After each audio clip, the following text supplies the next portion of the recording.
पिलामाने शुभस्मिता मिश्र YouTube channel तरफ तुमको स्वागत करुचे। आज आम सप्तम श्रेणी साहित्य बही प्रथम कविता जहाँकि कलामाणी करे प्रथम आम आवृत्ति करथिले पूर्व वीडियो रे आवृत्ति करथिले। एबे आम आवृत्ति सहित कविताटी को बुझिबा तार भावार्थ बुझिबा ता सहित किछि कठिन शब्द अछि ताकू जानिबा। कलामाणी करे आमे जानिछन्ती माँ माने कौन करती ना छुआ मान को विभिन्न ना रे डाकती। माँ मैंने छुआ को बहुत भल पाती और सब विभिन्न ना रे डाकती। ठीक सेमती माता जशोदा मध्य श्रीकृष्ण को विभिन्न ना रे डाकिछन्ती। आउ एठी कलामाणी करे डाकिकी माँ कौन करिसेंती ना कृष्णकर कथा भाली होचन्ती। जेतेबेले कृष्ण बणरू आसीबा विलंबित हो जाइछि सेतेबेले से कौन करिसेंती ना कलामाणी करे कहिकी बारंबार कहिकी पुओ को मने पकेइचन्ती। आउ कवितार कवि हेउछन्ती अभिमन्यु सामंत सिंहार। प्राचीन रीतियोग्य कवि अभिमन्यु सामंत सिंहार जाजपुर जिला बालियार सामंत परिवार 1760 मसीह जन्मग्रहण करथिले। से पिलादिनरू सुंदर कविता रचना करुथिले। तांकर लेखा भितरु विदग्ध चिंतामणि, प्रेमकला, रसवती, बाघ गीत, सुलक्षणा, चढ़ई गीत, बोले हुंटी इत्यादि अन्यतम। कलामाणी करे जो कविताटी आम पढ़ा जाऊँगी ताहा विदग्ध चिंतामणि काव्यर 67तम छांदरू अणाଯାଇଛି। एथिरे कृष्ण संध्या समय गोरु पलंक नहीं धरी आसवे फेरबार विलंब होइथिबारु माता जशोदांक मनरे किपरि व्यस्तता प्रकाश पाइछि। एही कवितारे मातृहृदयर आवेग भरा वात्सल्य प्रेमर वास्तव चित्र प्रतिफलित होइछि। ठीक अछि, एबे आमे कविताटी आवृत्ति करबा सहित तार भावार्थ को बुझिबा। धीरे घेन कानन रे कृष्ण विलंबित वात्सल्य ममता घेनी भाळुछन्ति माता मो कलामाणी करे। एठी माता कहते प्रथम आम देखा धीरे धीरे माने कौन धीरे माने पंडित माने बा सुधीजन माने बा ज्ञानीजन माने। एठी पंडित मान को कहुच्छी बा ज्ञानीजन को कहुच्छी धीरे। घेन घेन माने कौन ना ग्रहण कर घेनिबा बा ग्रहण करिबा। कानन रे माने कानन माने अरण्य बा जंगल ये सब होची कौन जंगलर बा अरण्यर प्रतिशब्द कानन। कानन रे माने जंगल रे कृष्ण जंगल कृष्ण आसीबा विलंब हो जाइछि। हे सुधीजन हे ज्ञानीजन मानकु एठी कहिसंती कि कृष्ण जंगल आसीबा विलंबित हो जाइछि विलंब हो जाइछि बा डेरी हो जाइछि। वात्सल्य ममता घेनी भाळुछन्ति मात। वात्सल्य ममता माँ प्रति छुआ मानकर जो पुओ झियो मानकर जो गभीर स्नेह थाए सेटा होछि कोन मार पुओ झियो मान प्रति जो गभीर स्नेह थाए सेटा होछि कोन वात्सल्य ममता। वात्सल्य ममता घेनी भाळुछन्ति मात। भाळुछन्ति माने कोन चिंता करूछन्ति माने पुओ कथा चिंता करिके व्यस्त विव्रत हो जाउछन्ति। मो कला माणी करे मो कला माणी करे से बारंबार संबोधन करूछन्ति। निधन संखाली मोर दरिद्र पसरा अंध लौड़ी बाबुरे हृदय रत्नहारा। कवि एठी कौन कहउछन्ति पुणी कहउछन्ति मो कला माणी करे। कवि एठी कहउछन्ति माँ जशोदा कहउछन्ति कि निधन संखाली तू मोर निधन संखाली। निधन माने कौन जहार धनहीन बा दरिद्र मो मु होछि माँ एठी निजको दरिद्र बोली कहिचन्ति। मो निधन मु निधन आउ मोर संखाली होछु तू मोर दरिद्रर पसरा होछु तू। अंध लौड़ी बाबुरे हृदय रत्नहारा आउ अंधर लौड़ी तू। जेमती कि एठी माँ जशोदा निजको अंध बोली भी कहिचन्ति। जेमती अंध तार लौड़ी बा तार बाड़ीटी हजेई देले से बाटरे चली पारे नहीं बाटे जाई पारे नहीं सेमती माँ कहउछन्ति जे तू जदि मो पाखरे न रहबो ताहले मु शून्य मु किछि भी करि परिबि नाही। मोर अंध अंध पाई तार लौड़ी जेमिति निधनर संखाली जेमिति दरिद्रर पसरा जेमिति ठीक तू मो परि मो पाई तोर मूल्य सेया कहिकी माँ कहउछन्ति तुमर हृदयर रत्नहार मो हृदयर रत्नहार माने मूल्यवान जिनस को रत्नहार गोटे मूल्यवान जिनस। एठी माँ पुणी कौन कहछन्ति ना पुत्र को हृदयर रत्नहार सहित मध्य तुलना करिसंती मो कला माणी करे। ମୋ ଜୀବ ଜୀବନ ତୁହି ନୟନ ପ୍ରତିମା ତତେ କି ପାଶୋରି ହେବ ମୋର ସୁଖ ସୀମା। ତୁ ହେଉଛୁ ମୋ ଜୀବ ଜୀବନ, ତୁ ହେଉଛୁ ମୋର ଜୀବନ, ତୁ ହେଉଛୁ ମୋର ନୟନ ମାନେ କ'ଣ ଚକ୍ଷୁ ବା ଆଖି, ଆଖିର ପ୍ରତିଶବ୍ଦ ହେଉଛି ନୟନ। ତୁ ମୋର ନୟନ ପ୍ରତିମା ତତେ କି ପାଶୋରି ହେବ ମୋର ସୁଖ ସୀମା। ମୋ କଳା ମାଣିକରେ ମୋ ଜୀବ ଜୀବନ, ତୁ ମୋର ଜୀବନ, ତୁ ମୋର ନୟନ ପ୍ରତିମା, ମୋର ତତେ କି ପାଶୋରି ହେବ, ତତେ ଭୁଲିଗଲେ ମୋର ଆଉ ସୁଖ କିଛି ନାହିଁ, ମୋର ଆଉ ସୁଖ କିଛି ନାହିଁ, ତୁ ମୋର ସବୁକିଛି। ତୁ ଯଦି ମୋ ପାଖରେ ନ ରହିବୁ, ତତେ ଯଦି ମୁଁ ଭୁଲିଯିବି, ତାହେଲେ ମୋର ଆଉ ମୋ ଜୀବନରେ ଆଉ କିଛି ବି ନାହିଁ। ତତେ କି ପାଶୋରି ହେବ ମୋର ସୁଖ ସୀମା। ତାପରେ ଏଠି ମା ପୁଣି ବ୍ୟସ୍ତ ବିବ୍ରତ ହେଇଛନ୍ତି। କ'ଣ କହୁଛନ୍ତି ନା ଡରୁଥାଉ ଅନ୍ଧାରକୁ ରଖିଯାଉ ଗୋରୁ ଜନକ ଜନନୀ ସୁଖ କାହିଁ ପାଇଁ ସାରୁ ମୋ କଳା ମାଣିକରେ। ତୁ ପରା ଅନ୍ଧାରକୁ ଡରୁଥାଉ ବୋଲି ତୁ ସେଥିପାଇଁ କ'ଣ କରୁ ନା ଗାଈ ଗୋଠ ଧରି ତୁ ସନ୍ଧ୍ୟା ପୂର୍ବରୁ ଫେରି ଆସୁ, ଆଉ ଆଜି ତୁ କିନ୍ତୁ ଫେରି ନାହୁଁ। ଯେହେତୁ ଆଜି ସେ କୃଷ୍ଣ ଫେରି ନାହାନ୍ତି, ମା ସେଥିପାଇଁ ବ୍ୟସ୍ତ ବିବ୍ରତ ହୋଇଛନ୍ତି। ଯେ ଡରୁଥାଉ ଅନ୍ଧାରକୁ ରଖିଯାଉ ଗୋରୁ ଜନକ ଜନନୀ, ଜନକ ମାନେ ପିତା, ଜନନୀ ମାନେ ମାତା, ପିତା ମାତାଙ୍କର ସୁଖ ତୁ କାହିଁ ପାଇଁ ସାରୁଛୁ, ଆମକୁ କାହିଁକି ଏତେ କଷ୍ଟ ଦେଉଛୁ ମୋ କଳା ମାଣିକରେ। ବୃଦ୍ଧ କାଳେ ତୁ ମୋହର ଏକଇ ନନ୍ଦନ ହୃଦ ତାପ ବିନାଶନେ ତୁ ହରିଚନ୍ଦନ ମୋ କଳା ମାଣିକରେ। ପୁଣି ମା କହୁଛନ୍ତି ଏଇ ବୃଦ୍ଧ ଅବସ୍ଥାରେ ତୁ ହେଉଛୁ ମୋର ଏକଇ ନନ୍ଦନ, ନନ୍ଦନ ମାନେ ପୁତ୍ର ସନ୍ତାନ, ତୁ ହେଉଛୁ ମୋର ଏକମାତ୍ର ସନ୍ତାନ। ଏଇ ବୃଦ୍ଧ କାଳରେ ତୁ ହେଉଛୁ ଆମର ଏକମାତ୍ର ଗଳାର ମାଳି, ହୃଦତାପ ବିନାଶନେ ତୁ ହରିଚନ୍ଦନ। ହରିଚନ୍ଦନ କ'ଣ କରେ ନା ହରିଚନ୍ଦନ ଗୋଟେ ଶୀତଳତା ପ୍ରଦାନ କରେ। ଶୀତଳତା ପ୍ରଦାନକାରୀ ଶ୍ୱେତ ଚନ୍ଦନ ବା ଆହ୍ଲାଦ ପ୍ରଦାନକାରୀ ଚନ୍ଦନ ହେଉଛି ହରିଚନ୍ଦନ।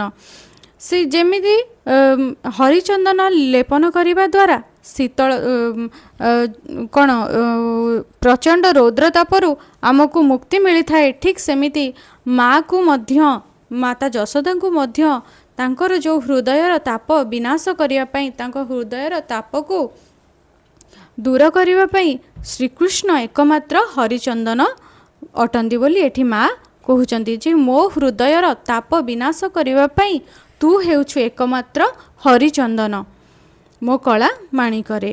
ପୁଣି ମା କହୁଛନ୍ତି କ'ଣ ନା ଗୋଟିକା ଅଧମ ସର ନରୁଚଇ ତତେ ନାଚି ଲାଞ୍ଚ ମାଗୁଥାଉ ଲବଣୀ କେମନ୍ତେ ମୋ କଳା ମାଣିକରେ। ଗୋଟିକା ଅଧମ ସର ଏସବୁ ହେଉଛି ଗୋଟିଏ ଗୋଟିଏ ଦୁଗ୍ଧଜାତ ଦ୍ରବ୍ୟ, ଯାହାକି କୃଷ୍ଣଙ୍କର ବହୁତ ପ୍ରିୟ।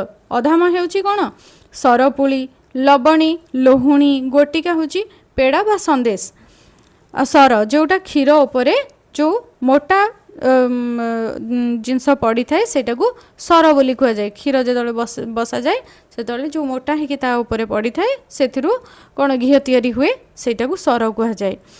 ନରୁଚଇ ତତେ ଏସବୁ ତତେ ରୁଚେନି, କିନ୍ତୁ ତତେ ତୁ କ'ଣ କରୁ ଯେତେ ଚାହା ଦେଲେ ମଧ୍ୟ ତତେ ରୁଚେନି, କିନ୍ତୁ ତୁ ନାଚି ନାଚି ମୋତେ ଲାଞ୍ଚ ମାଗୁଥାଉ ଲବଣୀ, ମୋତେ ଲହୁଣୀ ମାଗୁଥାଉ ମୋ କଳା ମାଣିକରେ।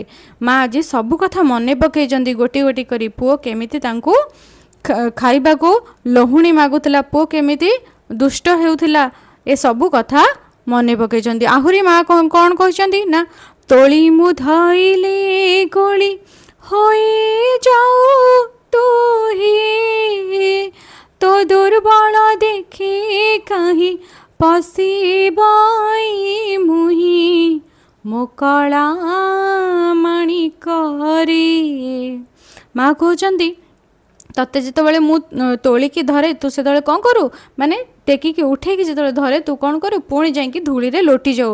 ତୋ ଦୁର୍ବଳ, ଏହି ଦୁର୍ବଳତାକୁ ଦେଖି ମୁଁ କେଉଁଠି ରହିବି। ମାନେ ମା ଏଠି ପୁଅର ସବୁ କଥା ମନେ ପକାଇ ମନ ଦୁଃଖ କରୁଛନ୍ତି, କାନ୍ଦୁଛନ୍ତି, ଭାଳି ହେଉଛନ୍ତି ପୁଅକୁ ଯେ ମୋ କଳା ମାଣିକରେ ତୁ କାହିଁକି ଆସିବାରେ ଏତେ ବିଳମ୍ବ କରୁଛୁ। ଆଉ ତାଙ୍କର ଗୋଟି ଗୋଟି କଥା ସବୁ କୃଷ୍ଣଙ୍କର ଯେଉଁ ନାଚିକି ତାଙ୍କୁ ଲବଣୀ ମାଗିବା ଆଉ ଧୂଳିରେ ପୁଣି ଲୋଟିଯିବା ଏସବୁ କଥା ମନେ ପକାଇଛନ୍ତି।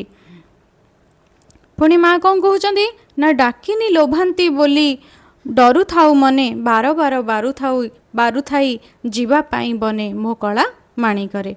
ଡାକିନି ମାନେ କ'ଣ, ଡାକିନି ମାନେ ହେଉଛନ୍ତି ବଣରେ जो थांती पिशाचुणी राक्षासुणी जोगिनी से माने होजंती डाकिनी। माँ एठी संदेह करुचंती कि यशोदा माता संदेह करुचंती कि डाकिनी लोभांती बोली डरू थाए मने तू परा डाकिनी लोभांती बोली तो मनरे भय थाए तू डरू थाउ बार बार बारू थाई जीवा से मुझे बारंबार मना करू थाए तू बण को जाना बोली बार बार बारू थाई माने कौन बारंबार मना करू थाए तोते बण को जीवापाई मो कला माणिकरे तू आज कहीं गलु आउ आसबारे कहीं एते विलंब कलु। ए कथा भाबी माँ विभिन्न प्रकार चिंता तांको मन को आसुची। निशाचर मातिबार शुभुची श्रुति की मु डंकुणी छाड़ीदेली वन को कहीं।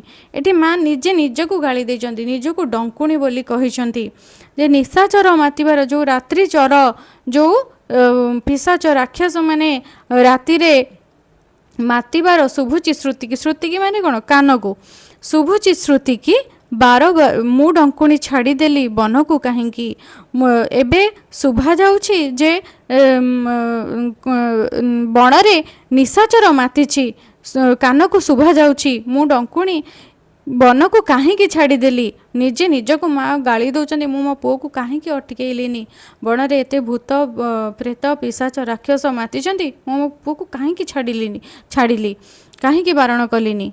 पुणी आउ कौन कहते माँ रे पुओ शरीर प्रति चिंता होती आ माँ चिंता करुच्ची कि झाल बहुथिब अंगु लागी झांझी खरा श्रम पाई तरु तले बसी थिबु परा मो पुओ हे मो कला माणिकरे। एठी माँ कहते रे कला माणिक रे मोर पुत्र झाल बहुथिब अंगु लागी झांझी खरा तो अंगरु तो शरीररु झाल बहुथिब जो झांझी खरा आज होउछि से खरा लागिकी तो देहरु हुए तो झाल बहुथिब जो कि श्रम पाई माने कौन परिश्रम अधिक होगी तू तरु तले टिके काले बसी पड़ी थी तरु माने वृक्ष बा गछ बा पादप वृक्षर प्रतिशब्द तरु वृक्ष पादप ए सबु श्रम पाई माने परिश्रम अधिक करिकी तू काले टिके बसी जाइथिबु जो झांझी खरा तो देहरे लागिकी तू काले टिके गछ तले बसी पड़ीछु कि सेइथि पई कोन विलंब होउछि कि।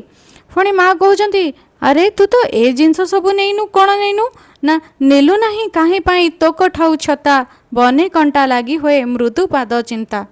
अरे तू तो कठौ नेइनु तो छता भी नेइनु बने कंटा तोर जो मृदु माने कौन कोमल तोर जो कोमल पाद से कोमल पादरे कौन कंटा लागिगला कि आउ बने कंटा लागी हुए मृदु पाद चिंता काले तो जो पतला चमड़ा तोर जो कोमल पाद से कौन कंटा फोड़ी हो गले कि आउ से तू आ चली पारिलुनी कि घर को फेरी पारिलुनी एक कथा कही माता भाली हेउछंती माता चिंता करुछंती।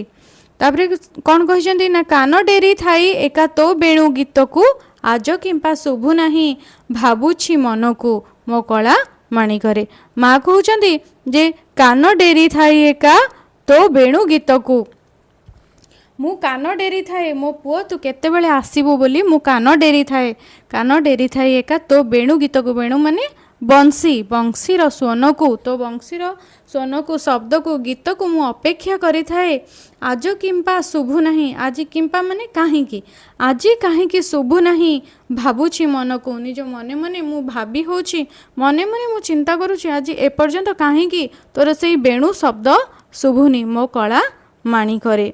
शेषरे माँ कौन कहते मो कला माणिकरे तो कहीं एपर्यंत तोर बेणु शब्द शुभिनी कहीं तू एपर्यंत आसीनु वात्सल्य ममतारे भरा माँ हृदयर उद्विग्नता करने को रसायनित करी कवि एठी कौन करिसेंती ना जो माँ रो जो वात्सल्य ममता ताकू दर्शैचंती जेतबेले पुओ आसीबा को विलंब हो जाइछि सेतबेले गोठ बाहुड़ा समय पुअर जो बंशी स्वन न शुणिकी माँ पूरा व्यतिव्यस्त हो पड़ी माँ पुअर पादरे काले कंटा फोड़ी जाइथिबो पुओ को काले निदाग झांझी रे हुए तो ता कोमल अंगरू झाल बहुथुब ए सबु कथा विभिन्न कथा चिंता करी माँ कौन करुछंती मो कला माणी करे बोली बारंबार से डाकुछंती पुओ को एठी पुओ विषय चिंता करुछंती भाली हेउछंती। पिला माने तुमको जदि वीडियोटी भल लागिला ताहले निश्चित भाव में कमेंट करिवो आउ चैनल नुआ थिले सब्सक्राइब करिवो।